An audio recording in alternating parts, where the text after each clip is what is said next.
Trap or die.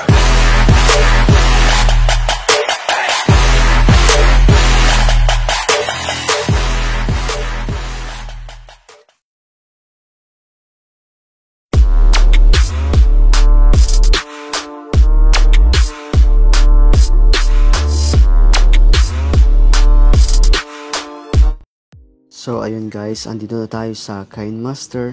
Gagawa tayo ng new project. 16 by 9 tayo. Medyo babagalan ko lang guys para makasabay kayo. Ngayon punta tayo sa media. Then you can choose your background or video gusto nyo. Kung meron kayong mga footage na parang motion graphics siya, pwede nyo siyang i-add. This time, background muna tayo, color background. Pwede nyong baguhin yung kulay. So yun, binago ko siya sa red. Ang original size ng isang video introduction ay 10 seconds. So, lagyan na 10 seconds. So, yun. Ngayon, pwede na tayong mag-add ng title or name ng channel natin. For example, is JU Vlog. Right. Vlog. Pwede natin palakin siya. I-drag nyo lang yung sa bandang baba niya. Pwede nyo rin siyang baguhin yung font. Yan. Just Roboto Vlog. Yan. Mga ano lang siya. 2 seconds. Ngayon, i-duplicate natin siya guys. Duplicate.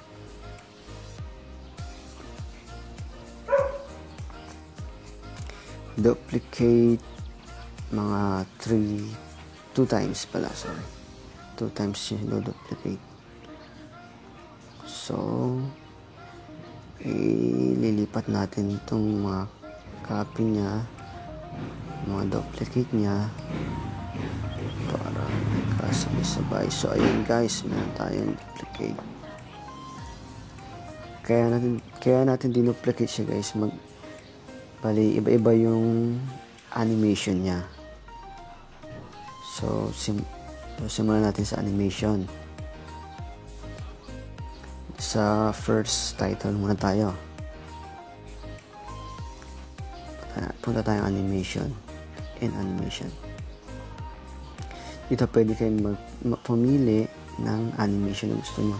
Depende sa gusto nyo. Kung ano yung bagay sa vlog nyo.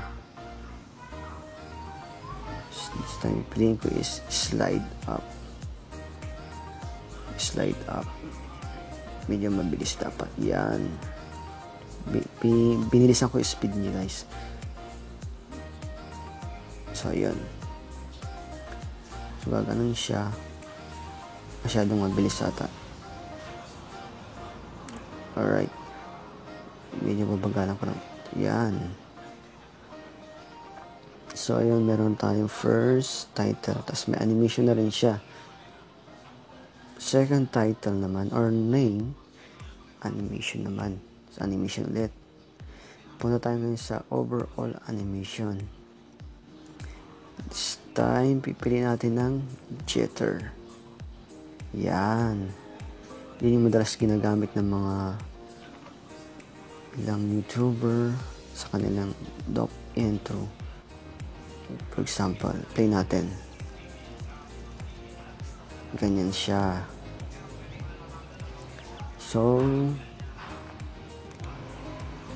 sa pangatlong title or name, title name, channel name, animation ulit tayo. Punta naman tayo sa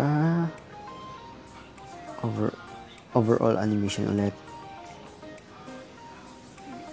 Ngayon, by the way, you can You can choose any animation. Depende yun sa gusto nyo. Pero sa ngayon, pipiliin ko ay floating. So, yun. Yan, floating siya. Parang gumagalaw-galaw lang. So, yan guys. Ganun na siya.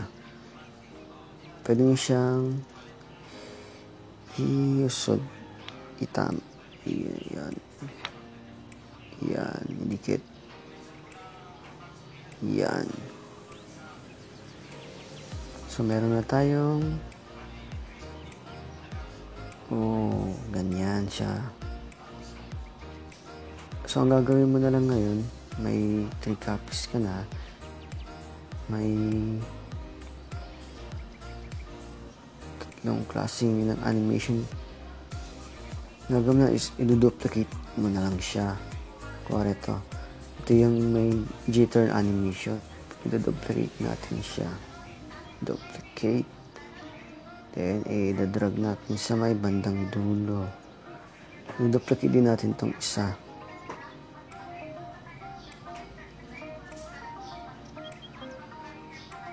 Then, i-drag ulit natin sa may bandang dulo.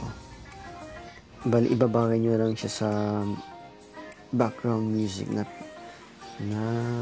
gusto nyo. So, play natin. Example lang ito guys ha.